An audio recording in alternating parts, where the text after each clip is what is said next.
আমরা বর্তমানে চলে এসেছি ডবল টেকার রুট ব্রিজ দেখতে। এই দেখুন সামনেই দেখা যাচ্ছে ডবল টেকার রুট ব্রিজ। আমরা ডবল টেকার লিভিং রুট ব্রিজ দেখে আমরা কিছুটা আবার ট্রেক করে যাচ্ছি। পুরো ঘেমে চ্যান, মানে ভালোই গরম লাগছে এখানটায়। পায়েল তো একটু ভয় পাচ্ছে। পায়েল ভয় পাচ্ছিস? না। ঠিক আছে, পায়েল ভয় পাচ্ছে না, বলো। চারদিকে খালি ওয়াও। উত্তর পূর্ব ভারতের 7 সিস্টার রাজ্যগুলির মধ্যে অন্যতম মেঘালয়, যার অর্থ মেঘেদের আবাসস্থল। 1972 সালে 21শে জানুয়ারি আসাম রাজ্য থেকে দুটো জেলা নিয়ে এই মেঘালয় রাজ্য গঠিত হয়েছিল। খাসি হিলস, জয়ন্তিয়া হিলস এবং গারো হিলস জেলাগুলি নিয়ে এই মেঘালয় রাজ্য তৈরি হয়। এর আগে পর্যন্ত মেঘালয় ছিল পূর্ব আসামের অংশ। মেঘালয়ের উত্তর পূর্ব দিকে রয়েছে আসাম রাজ্য, দক্ষিণ পশ্চিমে রয়েছে প্রতিবেশী দেশ বাংলাদেশের ময়মনসিংহ, সিলেট এবং রংপুর জেলা। মেঘালয় ভারত এবং বাংলাদেশের অন্যতম করিডোর। মেঘালয়ের রাজধানী শিলং। ব্রিটিশ শাসনকালে যাকে বলা হতো প্রাচ্যের স্কটল্যান্ড। ভৌগোলিক দিক থেকে এই রাজ্যের প্রায় 70% বনভূমি। মেঘালয় পৃথিবীর সবথেকে আর্দ্র অঞ্চল। বার্ষিক বৃষ্টিপাতের গড় পরিমাণ 12,000 মিলিমিটারের কাছাকাছি। পশ্চিমের গারো পাহাড়ের এলাকায় সাধারণত বছরের বেশিরভাগ সময় তাপমাত্রা বেশি থাকে এবং শিলংয়ের দিকে তাপমাত্রা কম। গ্রীষ্মকালে সর্বোচ্চ তাপমাত্রা 28 ডিগ্রি সেলসিয়াসের বেশি হয় না। মাঝে মাঝে শীতের সময় শূন্যর নিচেও থাকতে পারে। চেরাপুঞ্জির মৌসিন গ্রামে বছরের সবথেকে রেকর্ড বৃষ্টিপাত হয়। মেঘালয় মূলত একটি কৃষি প্রধান রাজ্য, যার প্রায় 80% জনসংখ্যা তাদের জীবিকা নির্বাহের জন্য সম্পূর্ণরূপে কৃষির ওপর নির্ভরশীল। ধান হলো এই রাজ্যের প্রধান খাদ্যশস্য। এছাড়া অন্যান্য গুরুত্বপূর্ণ ফসলগুলো হলো আলু, ভুট্টা, কলা, পেঁপে, হলুদ, কালোমরিচ, ডাল, আনারস এবং মশলা, আরও অনেক কিছু।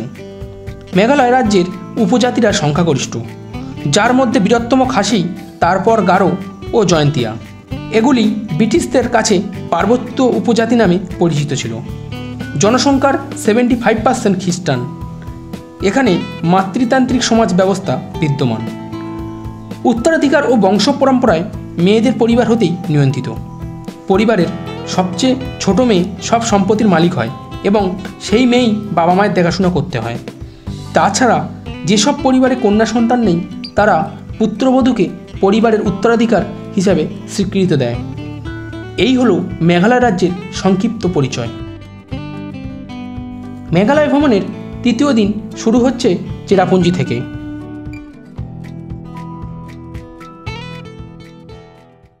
সুপ্রভাত বন্ধুরা, শিলং থেকে নতুন একটা সকালে সবাইকে সুস্বাগতম।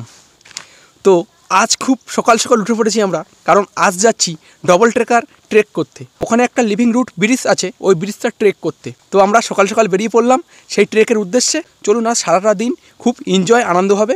চলুন আমাদের সাথে থাকুন। ভিউ দেখ,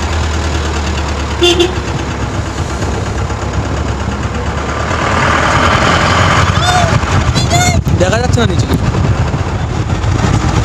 ওয়া ভিউটা দেখ, ভিউটা দেখ।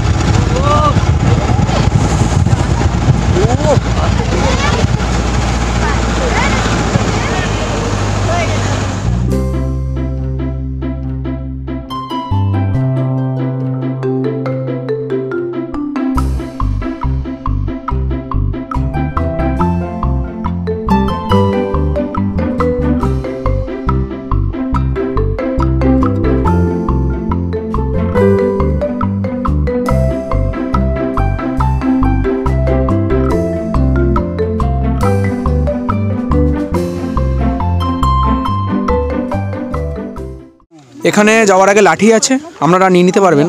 লাঠি 20 টাকা করে নেবে পার পিছু, আর আপনাদের লাঠি নিতেই হবে অবশ্যই।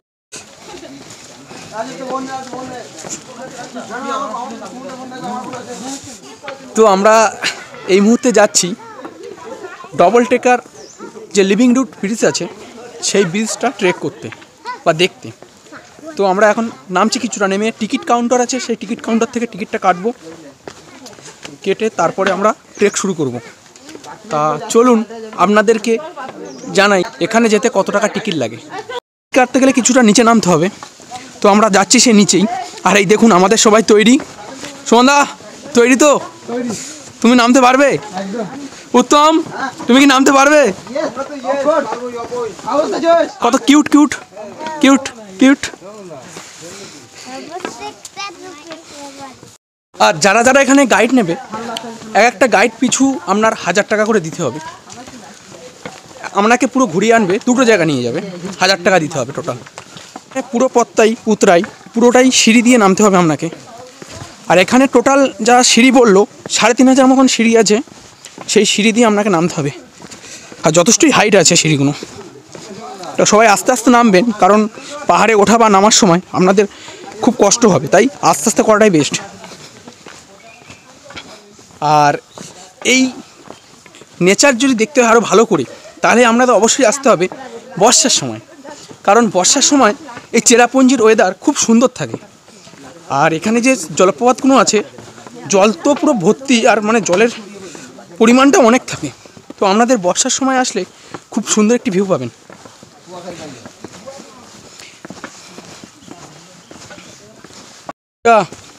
কষ্ট হচ্ছে নাকি নামতে? কষ্ট হচ্ছে, ঠিক আছে রাজু, হ্যাঁ ভালো লাগছে আমার তো ভাই 5000 সিঁড়ি দিতে, আমার তো ফুল জোশ ভাই। কিন্তু ভাই যদি বর্ষাকালে আসা হতো কেমন লাগতো? অসাধারণ ভাই, সত্যি তাই। বর্ষাকালে মেঘালয় আমাকে ধোকা দিয়েছে। বর্ষাকালে খুব সুন্দর লাগে। এই দেখুন এখানে দুটো সিজন কাজ করে, তো বর্ষাকাল শীতকাল, তা আমরা শীতকাল। আর ডাউকি দেখতে গেলে অবশ্যই শীতকালে আসতে হবে। সবাই আস্তে আস্তে নামো, খাড়াই সিঁড়ি পুরো, মানে খুব আস্তে আস্তে নামতে হবে, ধীরে ধীরে, যখন তখন আপনি পা স্লিপ করে পড়ে যেতে পারেন। সব আস্তে আস্তে নাম। হ্যাঁ উঠতে, আমরা কোনো গাইড নেইনি, আমরা অন্য যারা গাইড নিয়ে যাচ্ছি তাদের পিছন পিছন চলে যাচ্ছি। আর মোটামুটি এখানে যাওয়া যাবে, গাইড না নিলেও হবে। আপনি যে নিতেই হবে এমন কোনো কথা না, নাও নিতে পারেন। তো আমরা সেই জন্য গাইড নেইনি। আর আমরা একাই গাইড, আমরা নিজেরাই গাইড। আর কি গাইড নেবো? না হয় যাবো ভুল পথে, আবার চলে আসবো।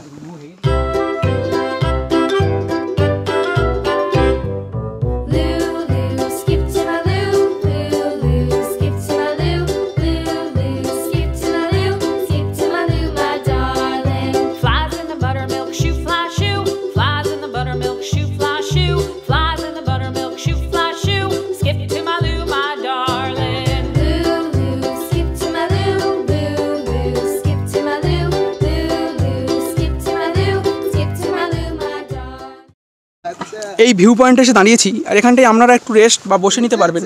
এই দেখুন বসার জায়গায় সবাই বসেছে, আর এই দূরে ভিউটা দেখুন।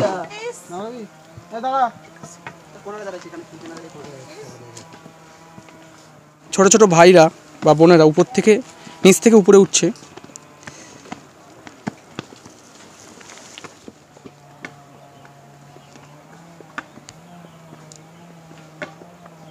তো আমরা যথারীতি নিচের দিকে নামছি আস্তে আস্তে। তো নেমেছি তা হচ্ছে সবাই অনেকটা এগিয়ে গেছে, তো আমরা যেতে যেতে একটু কষ্ট হচ্ছে, তাই একটু দাঁড়িয়ে রেস্ট নিচ্ছি। খুবই ভালো লাগছে, আর খুবই সুন্দর পরিবেশ, পিছনটা খুবই সুন্দর। আর চলুন তাহলে যেতে যেতে আবার আপনাদের সঙ্গে কথা হচ্ছে।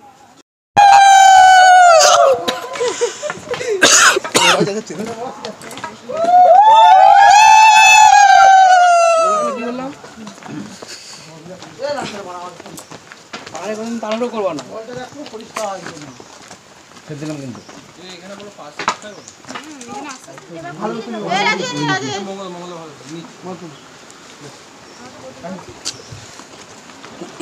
যাওয়ার পথে এই জায়গাটা দেখুন, একটা নদী, নদীর উপর দিয়ে জল বয়ে যাচ্ছে। আর বর্ষাকালে নদীটা পার করানোর জন্য উপরে দেখুন একটি দড়ি দিয়ে সেতু বানানো পুরো। এই সেতুটা দিয়ে আপনি পার হতে হবে বর্ষাকালে আসলে। এত সময় নামলাম চড়াই, এইবার সোজা উঠছি আমরা উতরাই, অনেকটাই খাড়াই। আপনারা লাঠি নিয়ে নেবেন, আর এই পাশে রেলিংগুলো ধরে আমরা উঠতে পারবেন। হয় এই যে নিচে নিচে এরা আসছে, পুরো ঘেমে চ্যান, মানে ভালোই গরম লাগছে এখানটায়। আর অনেকটাই চলে এসেছি, আর সামান্য কিছুটা গেলে নিচেই পৌঁছে যাব। তো সবাই মিলে যাচ্ছি আনন্দ করতে করতে, আর একটু প্রায় চলে এসেছি। তো ব্রিজ আছে, এই ব্রিজটা পার করতে হবে। চলুন আপনাদের দেখাই। পুরো ব্রিজটা দুলছে, খুব সুন্দর লাগছে এই জায়গাটা, একটা অ্যাডভেঞ্চার ফিল হচ্ছে।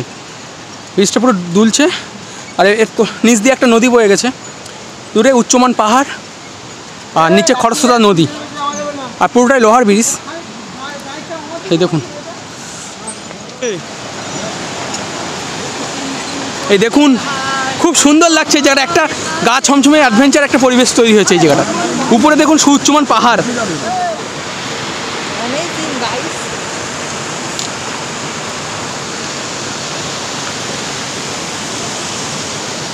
তো এই যে লোহার ব্রিজটা করা, এই ব্রিজটার উপর দিয়ে আমরা হেঁটে হেঁটে যাচ্ছি আর ব্রিজটা পুরোটা নড়ছে, দু সাইডে নড়ছে, খুব সুন্দর লাগছে এই জায়গাটা। এই পিছনটা দেখুন অনেকটাই নিচু এরিয়া, আর এই আমাদের সবাই আসছে। পায়েল তো একটু ভয় পাচ্ছে। পায়েল ভয় পাচ্ছিস না? ঠিক আছে, পায়েল ভয় পাচ্ছে না বলো। চারদিকে খালি ওয়াও ওয়াও, জাস্ট ওয়াও, খুব সুন্দর এই জায়গাটা। আমরা বর্তমানে চলে এসেছি ডবল টেকার রুট ব্রিজ দেখতে।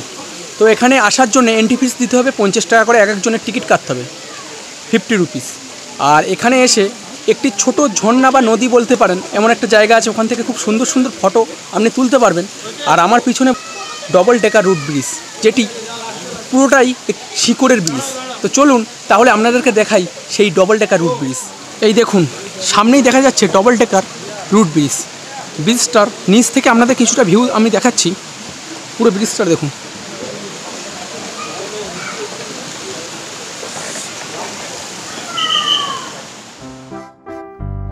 মেঘালয় রাজ্যের খাসি পাহাড়ে অবস্থিত এই জীবন্ত সেতুটি মূলত খাসি উপজাতি মানুষের দ্বারা তৈরি।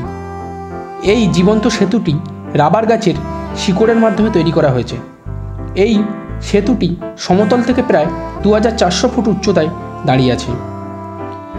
নিচের সেতু থেকে উপরের সেতু যা 20 মিটার দীর্ঘ। এই অবস্থানটি ট্রেকারদের কাছেও জনপ্রিয়, কারণ ডবল ডেকার লিভিং রুট ব্রিজের জায়গায় পৌঁছানোর জন্য আপনার চূড়ান্ত গন্তব্যে নড়বড়ে সেতুর উপর দিয়ে হাইকিং করতে হবে। এই ট্রেকিং পথে আপনি নিজের মধ্যে একটি আলাদা অ্যাডভেঞ্চার উপভোগ করতে পারবেন।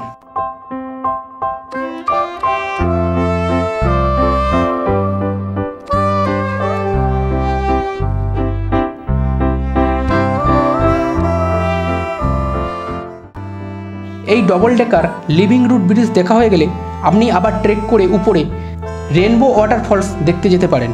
তা যেতে আপনার অনেকটা সময় লাগবে, তো আমরাও গিয়েছিলাম, চলুন আপনাদেরকে দেখাই।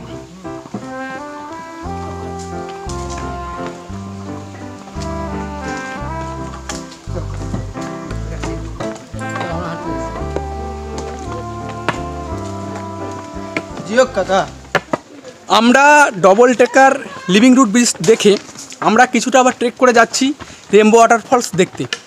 তো যে 50 রুপিস দিয়ে আপনারা টিকিটটা কাটবেন, তার মধ্যে দুটো স্পট থাকবে, এক হচ্ছে এই রেনবো আর দুই হচ্ছে ডবল টেকার লিভিং রুট ব্রিজ। তো দুটোই এক লাইনে পড়বে, আপনারা এসে দেখে আসবেন। একটা ঝুলন্ত লোহার সেতু আমরা ক্রস করছি, এর নিচ দিয়েও বয়ে গেছে খরস্রোতা নদী, আর চারিদিকে পাহাড় সুউচ্চমান বিস্তৃত, আর এই ব্রিজগুলো পুরোটাই নড়ছে।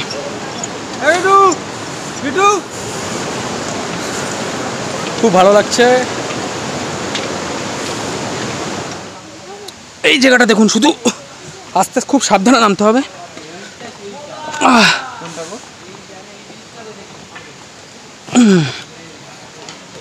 খুব সাবধানে নামতে হবে এই জায়গাটা। সবাই সাবধানে নামিস।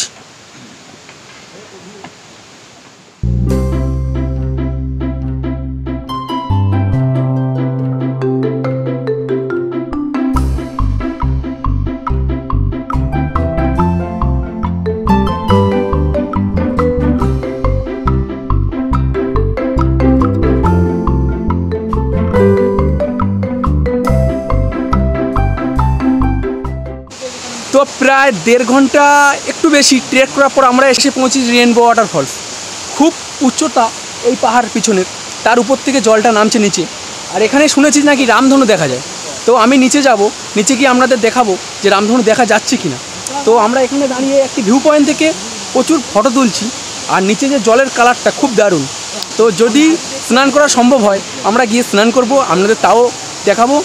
আর খুব সুন্দর লাগছে রেনবো ওয়াটারফলসটা। এটি হলো সেই রেনবো ওয়াটারফলস, আর অনেকটা উচ্চতা থেকে জল নামছে নিচে, আর এই আমাদের সবাই নামছে, প্রায় এসে পৌঁছিয়েছি আমরা এখানে, অনেকটাই কষ্ট হয়েছে। আর এই দেখুন আপনারা একটু সময় নিয়ে আসবেন, আর এই রেনবো বা double decker living root bridge এই ট্যুরটি করতে পুরো একদিন সময় লাগে। তো আমরা সেই জন্যে সব খাবার দাবার এখানে প্যাক করে নিয়ে এসেছি। রাস্তায় কিছু পাবেন, কিন্তু যেই দাম তার ডবল টাকা দিয়ে আপনার কিনতে হবে, তাই ব্যাগে করে আনাটাই শ্রেয়।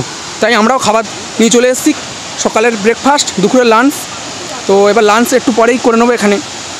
তো চলুন তাহলে দেখাই আপনাদের পুরো ঘুরিয়ে। এখানে ট্রেক করতে খুবই ভালো লাগছে। তো আবার এখান থেকে উঠতে হবে, আমাদের কতটা সময় লাগবে আমরা তো জানি না।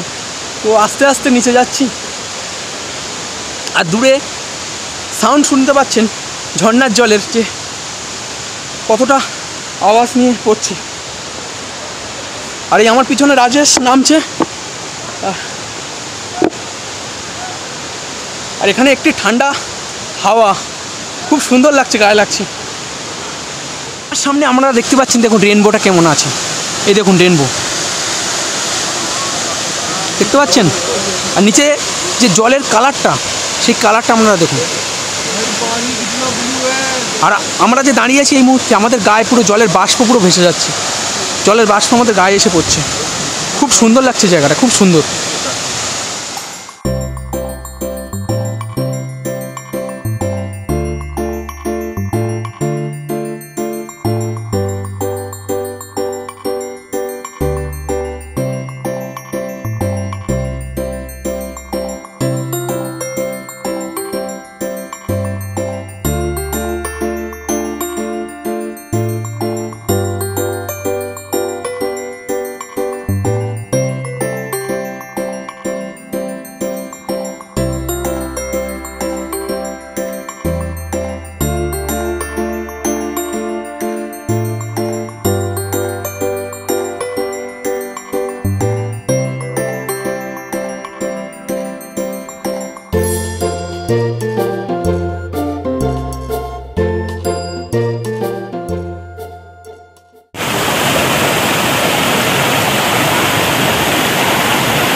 এখন বাজে বর্তমানে 3টে। তো আমরা ট্রেক শেষ করে নিচের দিকে যাচ্ছি। আবার সবাই নিচের দিকে নামছে, সেই নামার সময় চড়াই উতরাই আবার সেম। তো যেতে যেতে সন্ধ্যা হয়ে যাবে।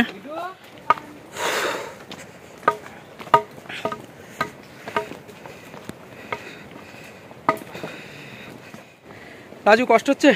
মোটে না। সুমনদা একদম কষ্ট হচ্ছে। ভালো লেগেছে তো এটা? একদম খুব ভালো লাগলো। আর বর্ষার সময় আসলে কেমন লাগতো? আর অতি সুন্দর, অতি সুন্দর।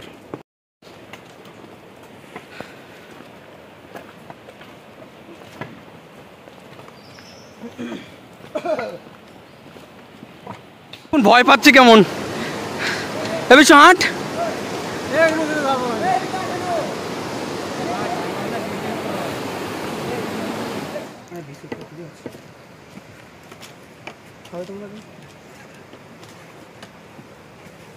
বিকেলে দেখুন কত সুন্দর সুন্দর মিষ্টি বাচ্চারা ফুটবল খেলছে। মানে এই পাহাড়ের মানে একটা জায়গায় খুব সুন্দর একটি মাঠ আছে, দেখুন এখানে একটি ফুটবল মাঠ, বাচ্চারা ফুটবল খেলছে। হ্যালো, হাই, মার মার মার।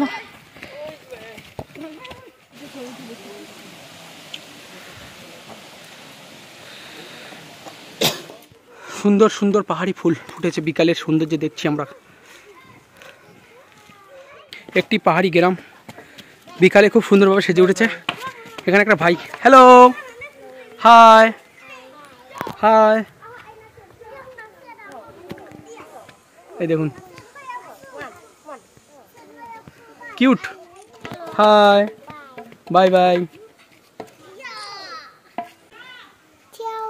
চাও, tata tata tata tata tata. পাহাড়ি যে বিকেলের গ্রামগুলো হাঁটতে এত সুন্দর পরিবেশ। আর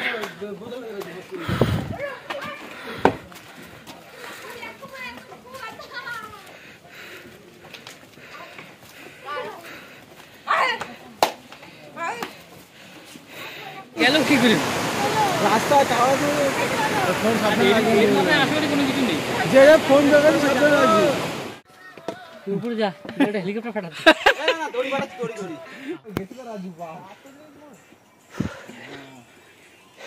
মেঘে পুরো ঢেকে গেছে পাহাড়। এক্ষুনি মধ্যে বলছে আমাদের যে এখানে মেঘে ঢেকে যাবে পুরো। মেঘালয় ভ্রমণের তৃতীয় পর্ব আমি এখানেই শেষ করলাম। আপনাদের যদি এই পর্বটি ভালো লেগে থাকে তাহলে ইউটিউব থেকে দেখলে আপনারা অবশ্যই প্লিজ ইউটিউবটি সাবস্ক্রাইব করতে ভুলবেন না ও বেল বাটনটি প্রেস করে দেবেন। আর যদি ফেসবুক থেকে দেখেন তাহলে ফেসবুক পেজটি ফলো করতে ভুলবেন না। আর সবাই ভালো থাকবেন এবং পাশে থাকবেন, আর মন যেটা চাইবে সেটাই করবেন, কিন্তু ভালো কাজ। তো চলুন আবার নেক্সট ভিডিওতে আপনাদের সাথে দেখা হচ্ছে।